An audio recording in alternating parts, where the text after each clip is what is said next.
कर रहा है मेरे मिशन पे। हमारे बचपन में 99% मुसलमान पढ़े लिखे नहीं थे, नरहरपुर से लेके मेरे गांव तक। अपने गांव का पहला एमए मैं हूँ। एक सीताराम चमार हुए, दूसरा मैं हुआ। अब माशाल्लाह डॉक्टर, वकील, इंजीनियर, एमए, बीए भरमार है। उसी तरह आपके यहाँ भी 1-8% लोग रहे होंगे। 50 गांव में एमए, बीए, डॉक्टर, वकील, इंजीनियर, बाकी 5-7% लोग हाई स्कूल, मिडिल, इंटर। हर गांव में नमाज जनाजा, जुमा, ईद, बकरीद पढ़ाने वाले नहीं हुआ करते थे। 90% गांव मस्जिदों में कायदे की चटाई नहीं हुआ करती थी। देवरी और लालटेन भी सब में नहीं हुआ करती थी। समझ रहे कायदे की?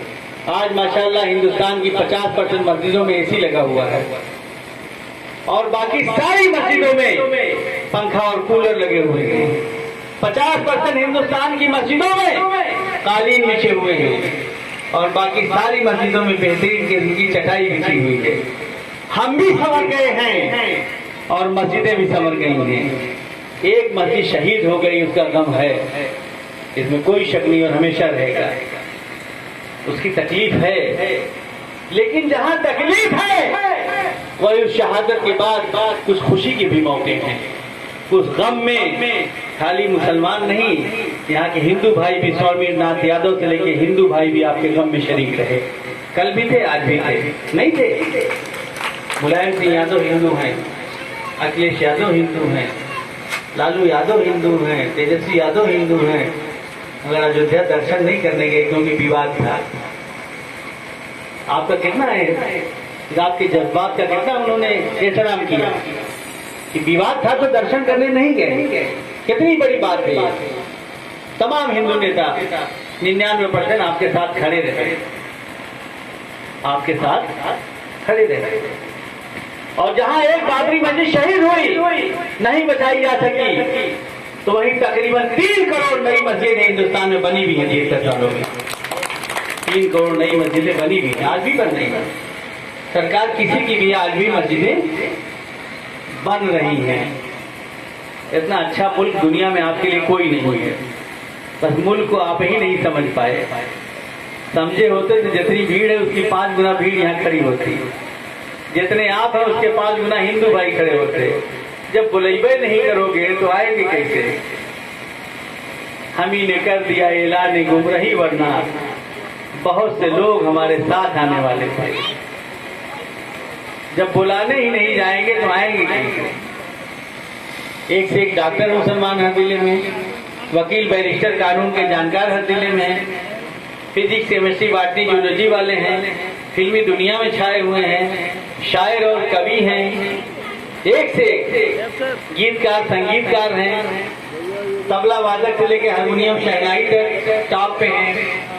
हर जगह टॉप पे हैं, कहीं कोई कमी नहीं है।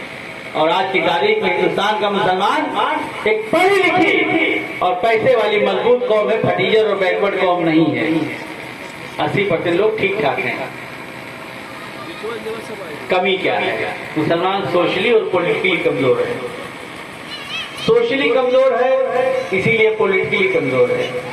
सोशली इसलिए कमजोर है कि गैर मुस्लिम कौमों को जोड़ने का कोई फार्मूला नहीं है। आप मजबूत कैसे हो? करना क्या है, किया क्या नहीं? 5000 साल से दलित और आदिवासी गुलाम हैं। उनका धन, धरती, सम्मान छीना गया है। आज भी उन पर जुल्म होता है, आज भी उन पर जुल्म होता है। आप बताओ, कभी दलितों और आदिवासियों की लड़ाई मुसलमानों ने लड़ी? फिर दोस्ती कैसे होगी? आपके बुलाने में कैसे आएंगे? फिर कैसे आएंगे? हम उनकी लड़ाई लड़ रहे हैं। उनका रिजर्वेशन है, पहले 18% था, मुलायम सिंह यादव ने बढ़ाकर 21% किया। लेकिन पूरे देश में आरक्षण का कोटा दलितों आदिवासियों को पूरा नहीं है। इसलिए मदर टेरेसा फाउंडेशन के बैनर तले हम पूरे देश में लड़ाई लड़ रहे हैं कि दलितों और आदिवासियों का आरक्षण बढ़ाकर 10 साल के लिए 30% कर दिया जाए और स्पेशल भर्ती का अभियान चलाकर उनकी भर्ती के जाए। अभी पर्चा छपा होता, अभी अफसर साहब, प्रधान जी आप लोग जाके बांटे होते, दलित बस्ती में, यहाँ सब 200 चमार, पासी, धोबी, खटी, मुसर, वाल्मीकि भी आए होते तो वोट तो इसे भी देते होंगे गांव में, और वोट आपका बढ़ जाता है। हम कहते हैं खाए के पहलवान हो जाओ, घी दे रहे हैं, घी उठाए फेंक दे रहे हैं। हम इनको देसी घी दे रहे हैं कि इसको 2 चम्मच खाओ, पहलवान हो जाओ, तो घी उठाए के चूल्हे में डाल दे रहे हैं। हम तरीका बता रहे हैं पहलवान होने का, मजबूत होने का, तो अमल उस पर करवे नहीं करेंगे।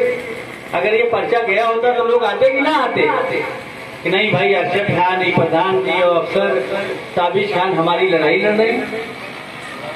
हम लड़ाई लड़ रहे हैं कि दलित और आदिवासियों के 70-80% लोगों के पास जमीन नहीं है खेती की।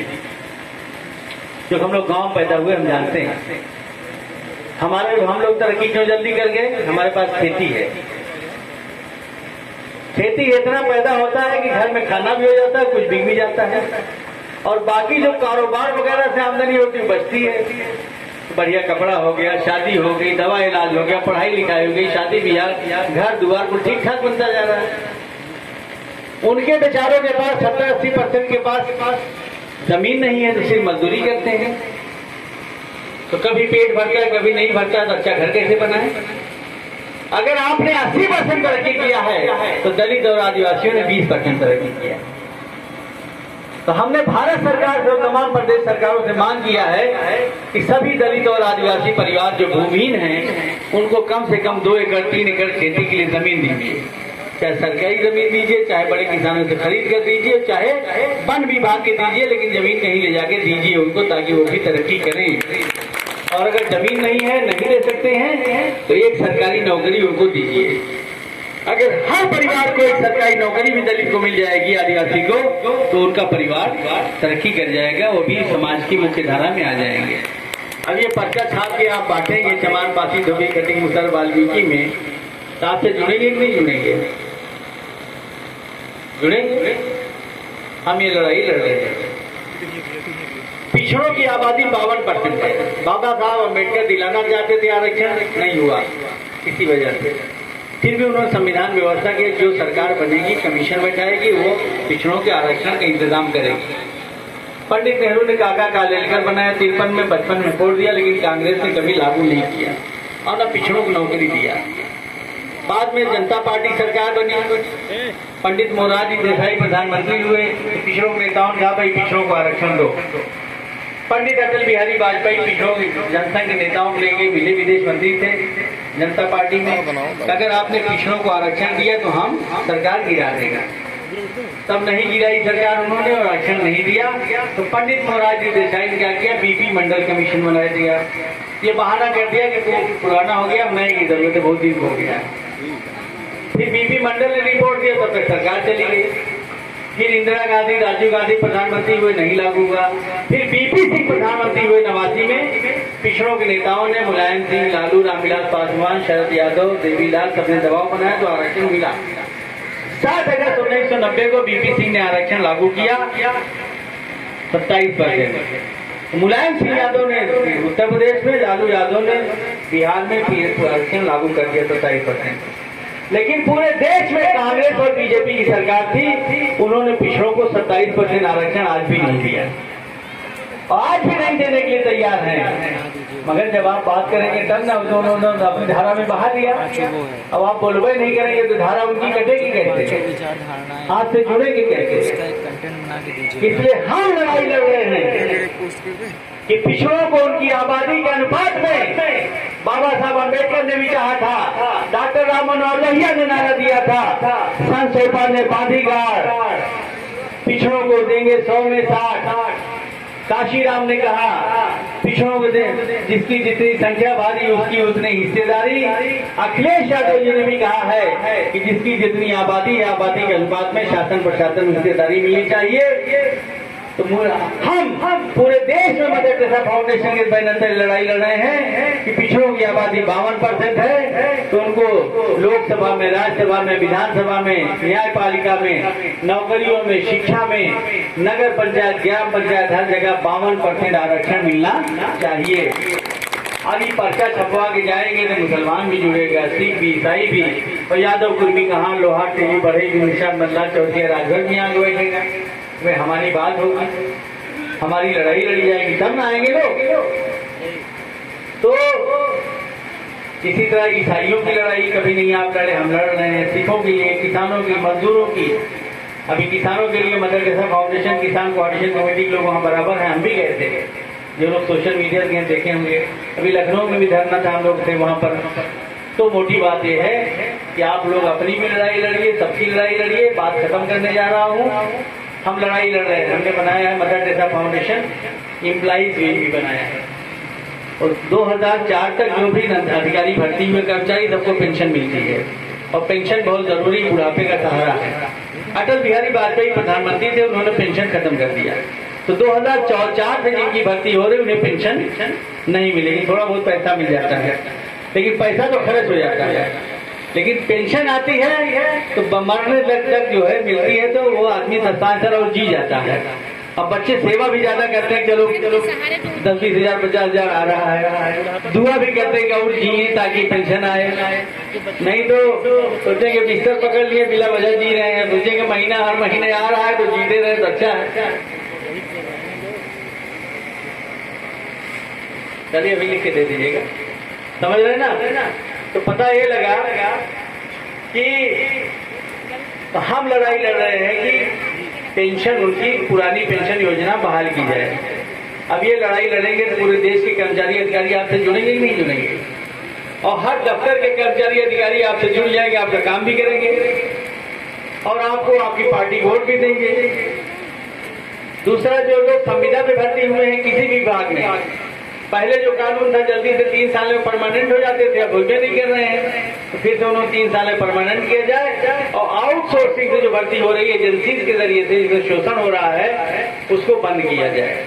नौकरी संविदा पे हो या परमानेंट हो, सरकार भर्ती करे और सरकार तनख्वाह दे। एजेंसी के हाथ से तनख्वाह लेना हमें गवारा नहीं है।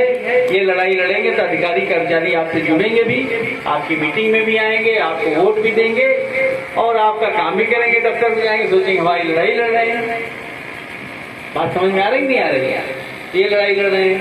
एक हमने नया आंदोलन शुरू किया है, गरीबी की रेखा है, गरीबी की सीमा है। कौन गरीब है?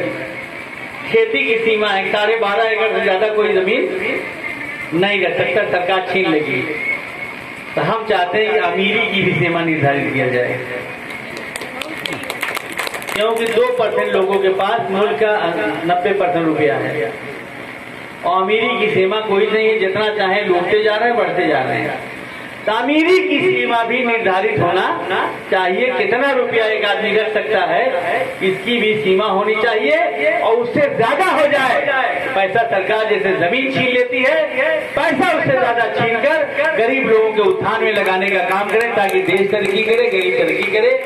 आपको अगर लगता है कि ये जाल बातें मैंने कही हैं अगर ठीक लग रही हैं, तो एक मतलब जोरदार ढंग से ताली बजा के हमारा हौसला बढ़ाइए, और आगे जब प्रोग्राम करिए तो पंपलेट छपवा के जैसे हम बताएं, 1 लाख लगाइए 1 करोड़ कमाइए, 1 लाख लगा के 1000 मत कमाइए। तुम्हारे साथ अच्छा अच्छा आगे बढ़ो, तुम्हारे साथ अच्छा खान जिंदाबाद, मदर टेरेसा फाउंडेशन जिंदाबाद, गरीबों के नेता कैसा हो, अच्छा समाजवादी पार्टी, अच्छा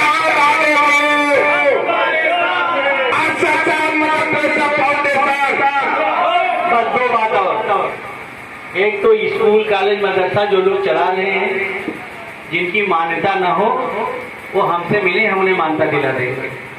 समाजवादी पार्टी की सरकार थी, मैंने मंचों से ऐलान किया, और जो लोग भी पूरे प्रदेश में कहीं से आए, अखिलेश यादव जी मुख्यमंत्री थे, इंटर तक की भी, आलिया तक की मैंने खूब मान्यता दिलाई। आज सरकार में थोड़ा कठिनाई है, लेकिन हमारे ताल्लुकात हैं। आज भी कोई स्कूल कॉलेज मदरसे के लिए आएगा तो आपका 10 रुपया नहीं खर्च होगा, इंशाल्लाह हम मान्यता दिलाएंगे।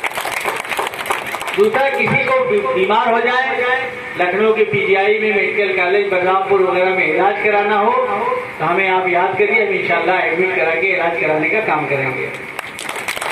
तीसरा, किसी को इलाज के लिए पैसे की जरूरत हो, हार्ट का हो, टीबी का हो, कैंसर हो, कुछ भी हो, तो अपनी सरकार में भी दिलाते थे। इस सरकार में भी आप हमसे कहेंगे पीजीआई का, मेडिकल कॉलेज का, लोहिया का, कैंसर हॉस्पिटल का एस्टीमेट ले लीजिए, इनकम सर्टिफिकेट ले लीजिए, हमको मिलिए, हम 10,000 रुपया से लेके 10 लाख तक आपको 25 दिन में दिला देंगे।